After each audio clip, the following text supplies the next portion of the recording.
¿Qué tal, chicos? Buenas tardes. Pues vamos a empezar el día de hoy un nuevo tema de historia universal, ¿sí? Titulado La expansión del Renacimiento. Ya habíamos visto que el Renacimiento, características. Uno, se inició en Florencia, la actual Italia, o bueno, una de las ciudades más importantes de Italia en aquellos años. Segunda característica del Renacimiento, es una corriente artística y científica, ¿sí? A diferencia del humanismo, que es más filosófico, ¿no? El Renacimiento es arte y es ciencia. Otra característica del Renacimiento es que se basaba en la inspiración a Dios, ¿no? Digo, a Dios, al hombre, ¿no? Era antropocéntrica. Se basaba también en los avances de la antigua cultura grecorromana, ¿ok? Un ratito, ya, anoté a Kimberly.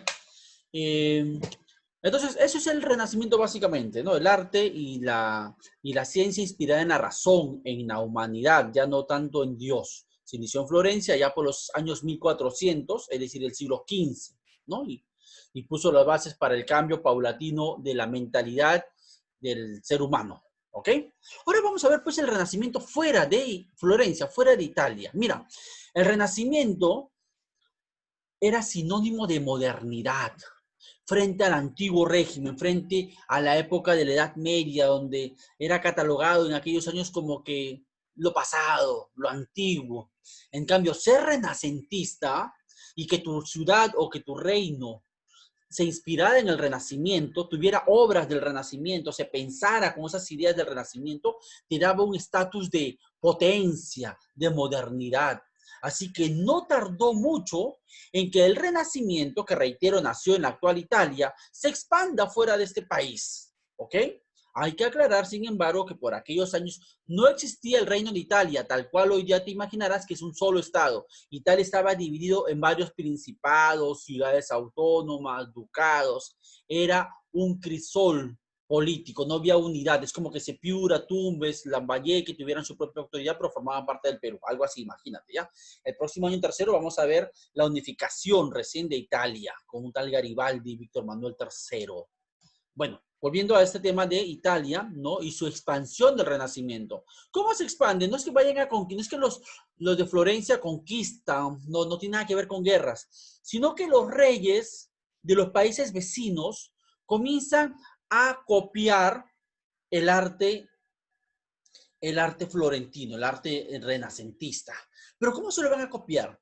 Se lo copian en el sentido que los reyes de Francia, de Países Bajos o de otros lugares de Europa contratan a artistas renacentistas de Italia para que vayan como maestros en sus reinos y divulguen, enseñen esas técnicas, ese pensamiento a los jóvenes escultores, pintores, arquitectos, científicos de Francia, de Países Bajos, etcétera. Es así como el Renacimiento se expande fuera de los límites de Italia. Era un sinónimo de moda, de modernidad. Así que todo el mundo se copia el Renacimiento italiano, pero se copia en el sentido de que contratan artistas de allí, de Italia, para difundir esas nuevas técnicas artísticas y científicas basado en la razón, basado en el hombre, rompiendo con la costumbre de que el arte y la ciencia está inspirada en Dios, en la Biblia, y no estoy siendo sarcástico con la sagrada palabra de Dios, cuidado, puede sonar así, pero no, con mucho respeto a la palabra de nuestro Padre Celestial. Pero en la Edad Media no, bajando un poco el tono, porque ciertamente me estaba sonando como sarcástico. Yo soy un ferviente cristiano, católico, ¿no? Con mucho respeto a la palabra de Dios, pero no quise sonar sarcástico. En realidad, como lo que te quería decir es que el arte y la ciencia de la Edad Media, antes del Renacimiento, estaba muy limitada, ¿no? Todo se buscaba una explicación basada en lo que decían las palabras del texto sagrado de la Biblia, lo que decía el Papa, los obispos y todo lo demás, ¿no? Cosa que está mal, pues, ¿no? Una cosa es que tú creas y otra cosa es que permitas que las ideas religiosas dirijan, ¿no? A un país, ¿no? Debe haber una separación entre lo religioso y lo humano. Eso se llaman estados laicos, ¿correcto?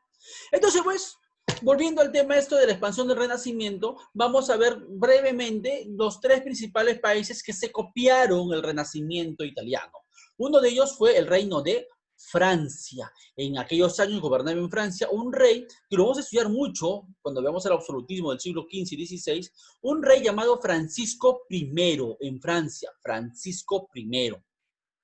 ¿Por qué resaltó la figura de Pancho? Francisco, ¿no? Porque Francisco I no quiso, fue el principal mecenas del Renacimiento en Francia. Recuerda que mecenas era aquel que promovía, que financiaba, que protegía a los artistas del Renacimiento y a los pensadores del humanismo. Así que Francisco I, rey de Francia, contrata a algunos importantes artistas del Renacimiento italiano y los lleva como maestros a una escuela de arte allá.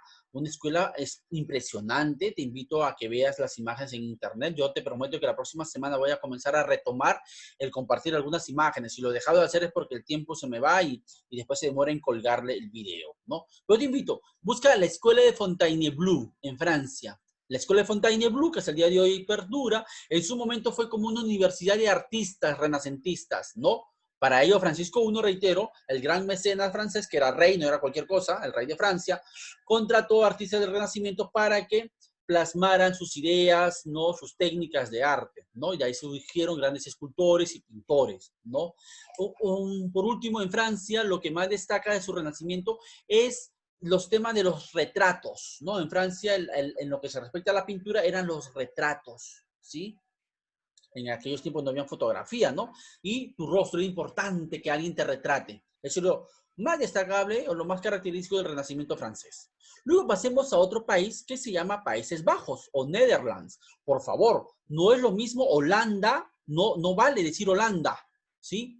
Robben, Arjen Robben, o bueno, ese jugador no es de Holanda, no se llama Holanda. Ese país se llama Países Bajos, ¿sí? Holanda es como que una parte de Países Bajos. Es como que si los europeos le llamaran al Perú Lima, porque es la más importante o la ciudad más grande o más poblada, sería un error que digan que el Perú se llama Lima. Algo así, imagínate. Países Bajos está dividido en varios territorios, pero el más importante, el más histórico es Holanda y por eso se ha mal utilizado que todo ese país se llama Holanda y no es así, el país se llama Países Bajos y ya sabes que no creas que es porque son chatos, para nada, son unos gigantones.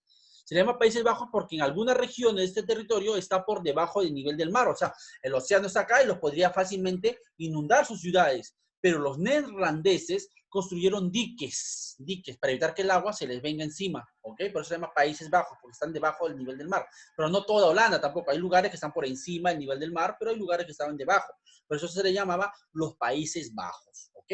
Bueno, en Países Bajos también se expande el Renacimiento, ¿no? Ahí se le llama la escuela flamenca, algo así como lo que en Francia era la escuela de Fontainebleau, acá era la escuela flamenca, ¿no? Destaca el trabajo si en Francia eran los retratos, en Países Bajos era el naturalismo, los paisajes, ¿sí? A los artistas del Renacimiento de Países Bajos les gustaban los paisajes, donde esté el hombre, de repente personas acampando, personas ahí en un picnic, ¿no? En medio del gras de la naturaleza, tomando una taza de café o algo. Eso es lo que les gustaba retratar a los artistas del Renacimiento neerlandés o de Países Bajos, ¿no? Los paisajes y también los desnudos. Pero no vas a pensar que eran unos pervertidos.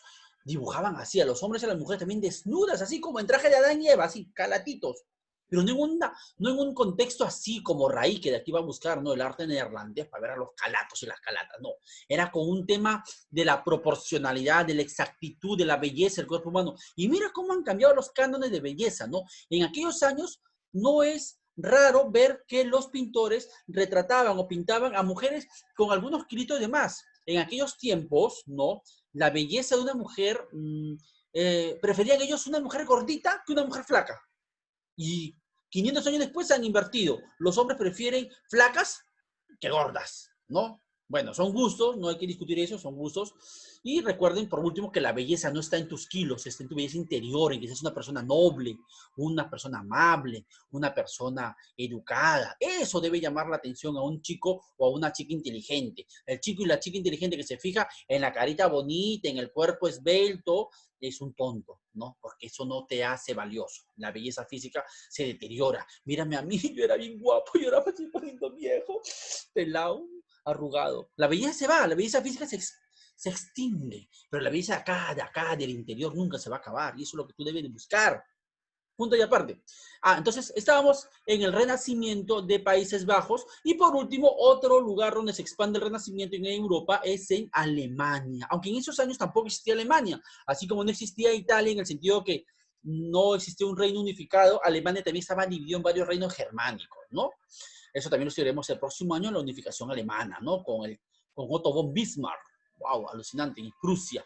Pero bueno, en Alemania, digámoslo así entre comillas, en Alemania también se expande el Renacimiento. Aquí no hay una escuela específicamente, pero sí ellos lo que les interesa son temas religiosos, aunque parezca un poco contradictorio porque el Renacimiento como que rechazaba los temas religiosos, en Alemania como que aún perdura, o sea que el arte aún practica técnicas como el óleo, ¿no? Pero todavía con temas religiosos. Eso es lo que caracteriza al Renacimiento alemán.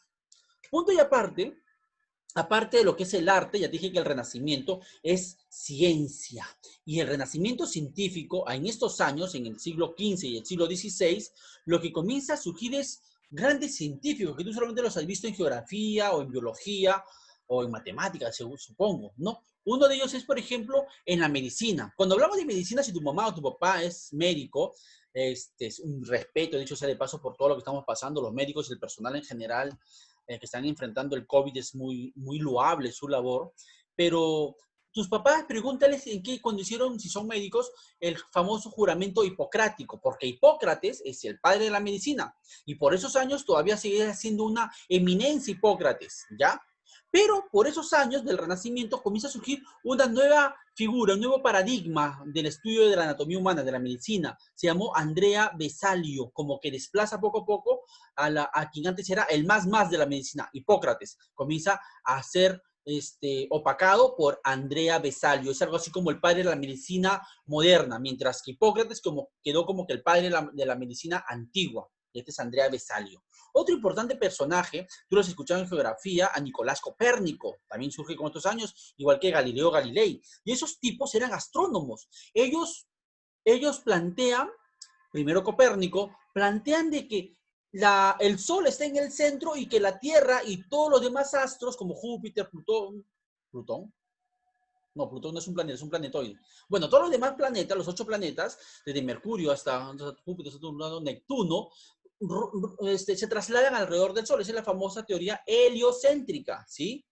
¿Y por qué es algo novedoso? Porque antes de Copérnico, ¿no? Se planteaba que era al revés, que la Tierra estaba en el centro y que los demás planetas, incluido el Sol, giraban alrededor de la Tierra. Esa es la teoría geocéntrica, geo-tierra, céntrica-centro, ¿no? En cambio, Copérnico y luego Galileo plantean la teoría heliocéntrica, helio-sol, o sea que el Sol está en el centro, ¿correcto? Y por último, en el aspecto del conocimiento de las ciencias, se comienza a usar el método de la investigación científica, de la experimentación. Y aquí seguro lo has escuchado en biología, a Francis Bacon, ¿no? Francis Bacon, un inglés, planteó el método científico a través de la experimentación, ¿ok? Y finalmente, en otro aspecto que destaca el Renacimiento respecto a la política, ¿no? En la política se plantean 3 tipos de gobierno. O sea, se busca un gobierno ideal y hay un gobierno o un estado que se llama el estado totalitario, ¿no? Planteado por Tommaso Campanella, el cual señalaba que el gobierno debe ser como una dictadura, que un gobierno o el presidente o el rey, quien sea, tenga el poder absoluto, ¿sí? Tommaso Campanella, en su libro titulado La ciudad del sol, plantea un estado autoritario, todopoderoso, ¿sí? Luego había otro segundo estado, se llama el estado de guerra, planteado por Nicolás de Maquiavelo en su obra El Príncipe. Los que van a estudiar Derecho van a leerse ese libro, es impresionante, El Príncipe. Yo tuve la suerte de leerlo en la universidad porque me dejaron un trabajo allí. El Príncipe de Nicolás Maquiavelo señala que el rey tiene que gobernar y buscar el beneficio de su población sin importarle traicionar a sus aliados, sin importarle hacer la guerra, ¿no? Por eso se llama estado de violencia. Una frase célebre de Nicolás de Maquiavelo es: el fin justifica los medios. O sea, para este tipo, la moral no sirve. Él manda al tacho la moral. Lo importante es que el rey logre los objetivos de todo su reino, ¿no? Cuando tú dices, o eres bien maquiavélico. Maquiavélico se emplea para aquella persona que es frío, calculador, ¿ok? Y un tercer estado es el estado técnico, planteado justamente por Francis Bacon en su obra La Nueva Atlántida. Planteaba que el gobierno debía promover la ciencia, la tecnología, ¿no? Para lograr el bienestar de la población. Tal vez este de los tres estados es el más viable de realizarlo y que tal vez los estados modernos lo aplican, ¿no? Porque hoy en día, si tú no promueves la ciencia, la tecnología y la innovación, estás perdido. Así que el estado técnico de Francis Bacon en la Nueva Atlántida es tal vez de los tres el más apropiado, ¿ok?